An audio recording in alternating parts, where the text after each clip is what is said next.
नमस्कार दोस्तों, आपका हमारे यूट्यूब चैनल एजुकेशन मंत्रा में स्वागत है। और दोस्तों, आज हम आपके लिए लेके आए हैं प्राचीन इतिहास और मध्यकालीन इतिहास के महत्वपूर्ण प्रश्न। तो दोस्तों, अगर आपने अभी तक हमारे यूट्यूब चैनल को सब्सक्राइब नहीं किया है तो प्लीज़ इसको सब्सक्राइब कर लीजिए, जिससे हमारे आगे की वीडियो आपको मिलते रहें। तो चलते हैं दोस्तों पहले प्रश्न की ओर। और पहला प्रश्न है, गायत्री मंत्र का उल्लेख किस पुस्तक में मिलता है? तो दोस्तों, इसके ऑप्शन दे रखे हैं ऋग्वेद, गीता, उपनिषद, रामायण। तो दोस्तों, इसका जो सही ऑप्शन है वो है ऑप्शन एक, ऋग्वेद। गायत्री मंत्र का उल्लेख कराने वाली जो सबसे प्राचीन जो पुस्तक है, जो ग्रंथ है, वो है ऋग्वेद। और ऋग्वेद सबसे प्राचीन वेद है चारों वेदों में। ऋग्वेद, यजुर्वेद, सामवेद और अथर्ववेद, इन चारों वेदों में जो सबसे प्राचीन वेद है वो है ऋग्वेद। और ऋग्वेद में ही गायत्री मंत्र का उल्लेख मिलता है। नेक्स्ट क्वेश्चन,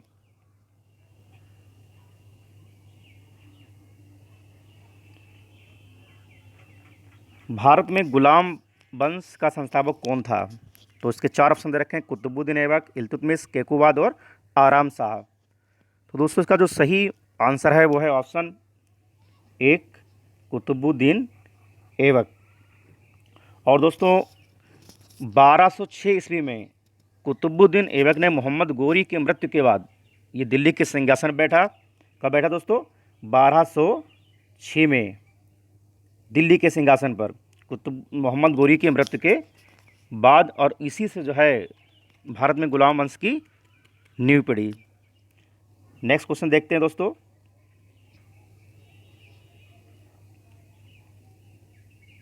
कुतुब मीनार को किसने पूरा करवाया था? तो चार ऑप्शन दे रखे हैं। पहला है रजिया सुल्तान, दूसरा है कुतुबुद्दीन ऐबक, तीसरा है इल्तुतमिश, चौथा है बलबन। तो दोस्तों, इसका जो सही ऑप्शन है वो है ऑप्शन तीन, इल्तुतमिश। वैसे तो उसमें तीन नाम मिलते हैं। कुतुब मीनार के बारे में आप जानते हैं कि कुतुब मीनार भारत की सबसे ऊंची मीनार है। और इसकी जो नींव रखी थी वो कुतुबुद्दीन ऐबक ने 1193 में। कब रखी थी? 1193 में। उसके बाद कुतुबुद्दीन ऐबक की मृत्यु हो गई। ये पहली मंजिल ही बनवा पाया था। उसके बाद इसका जो उत्तराधिकारी इल्तुतमिश गद्दी बैठा, उसने 3 मंजिलों का निर्माण करवाया। फिर उसके बाद जो है 1368 में, उसके बाद 1368 में जो है फिरोज शाह तुगलक के द्वारा 5वीं मंजिल का निर्माण करवाया गया। तो दोस्तों, यहाँ पे फिरोज शाह तुगलक तो है नहीं, तो हमारा ऑप्शन सही हो जाएगा ऑप्शन तीन, इल्तुतमिश। और इल्तुतमिश की पुत्री का नाम रजिया सुल्तान था, जो भारत की पहली महिला मुस्लिम शासिका थी। नेक्स्ट क्वेश्चन,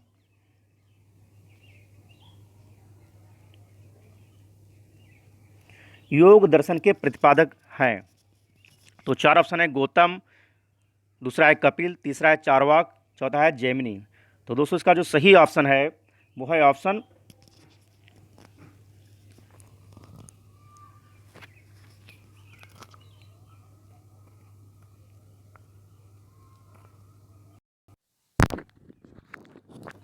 तो दोस्तों, इसमें इसका जो सही ऑप्शन है वो है पंतजल, जो कि इसमें नहीं दिया गया है। तो ये चार ऑप्शन है, गौतम, कपिल, चारवाक, जैमिनी। सही उत्तर हमारा जो है वो है पंतजल।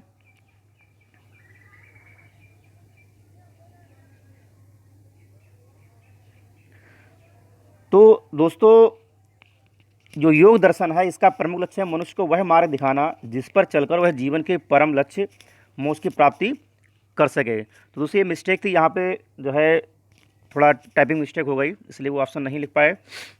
नेक्स्ट क्वेश्चन,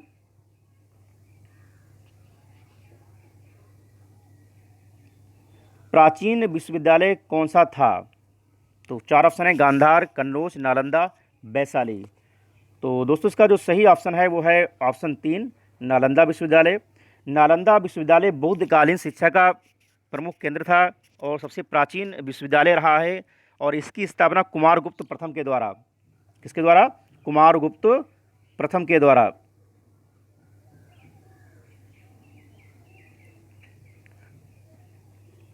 425 ईसा पूर्व की गई थी। नेक्स्ट क्वेश्चन, गौतम बुद्ध ने अपना प्रथम उपदेश कहाँ दिया था? चार ऑप्शन है, बोध गया, सारनाथ, कुशीनगर, लुम्बिनी। तो दोस्तों इसका जो सही ऑप्शन है वो है ऑप्शन 2, सारनाथ। गौतम बुद्ध के द्वारा जो अपना प्रथम उपदेश दिया गया वो सारनाथ में दिया गया। सारनाथ जिसे काशी भी कहा जाता है, बनारस भी कहा जाता है, वाराणसी भी कहा जाता है। और इस प्रथम उपदेश को धर्म चक्र प्रवर्तन कहा गया। क्या कहा गया? धर्म चक्र प्रवर्तन।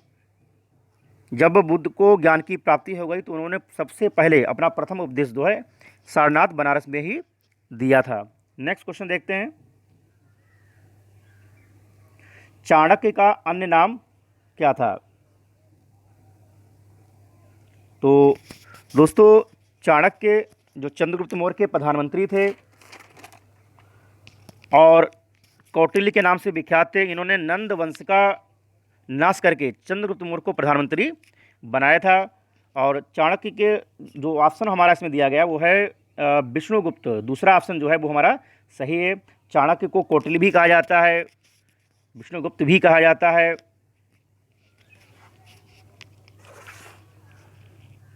और इनके द्वारा एक प्रसिद्ध पुस्तक लिखी गई है अर्थशास्त्र। पुस्तक का नाम क्या है दोस्तों? अर्थशास्त्र पुस्तक जो है वो चाणक्य के द्वारा लिखी गई है।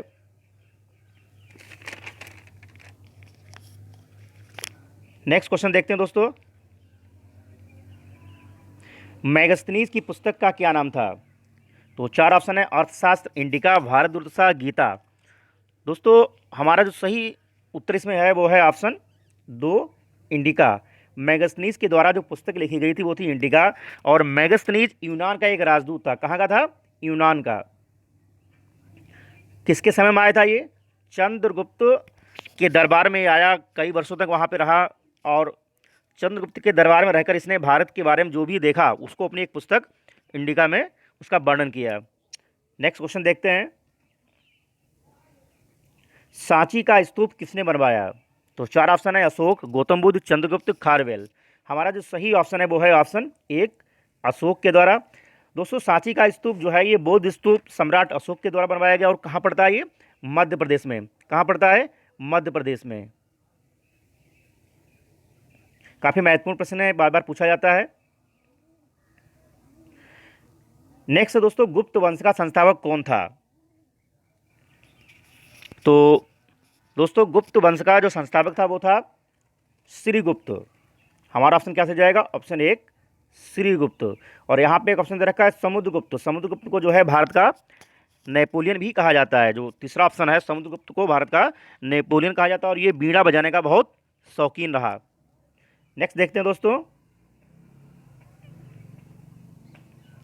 विक्रमशिला विश्वविद्यालय का संस्थापक कौन था? चार ऑप्शन है, देवपाल, धर्मपाल, नागपाल, नरेंद्रपाल। हमारा जो सही ऑप्शन है दोस्तों वो है ऑप्शन 2, धर्मपाल। विक्रमशिला विश्वविद्यालय भारत का एक प्रसिद्ध शिक्षा केंद्र था और नालंदा की तरह ये भी जो है काफ़ी फेमस था। वर्तमान में ये जो है बिहार में पड़ता है। कहाँ पड़ता है? बिहार राज्य में एक भागलपुर जिला है, वहाँ पे इसकी स्थिति है वर्तमान समय में। और इसको किसके द्वारा बनवाया गया? धर्मपाल के द्वारा। धर्मपाल जो था ये पाल वंश का एक शासक था। नेक्स्ट देखते हैं दोस्तों। और नेक्स्ट है, आगरा शहर की स्थापना किसके द्वारा की गई थी? तो चार ऑप्शन है, फिरोज तुगलक, मोहम्मद बिन तुगलक, अलाउद्दीन खिलजी, सिकंदर लोदी। हमारा जो सही ऑप्शन है वो है ऑप्शन 4, सिकंदर लोदी। सिकंदर लोदी के द्वारा आगरा शहर 1504 ईस्वी में, कब दोस्तों? 1504 ईस्वी में ये बसाया गया। काफी महत्वपूर्ण प्रश्न है, पूछा जाता है यहां से। तो दोस्तों ये थे प्राचीन इतिहास और मध्यकालीन इतिहास के महत्वपूर्ण प्रश्न। दोस्तों अगर आपको ये वीडियो अच्छा लगा तो प्लीज़ हमारे इस वीडियो को लाइक कीजिए, शेयर कीजिए, चैनल को सब्सक्राइब कीजिए और जिससे हमारे आगे की वीडियो आपको मिलती रहें। मिलते हैं दोस्तों नेक्स्ट वीडियो में।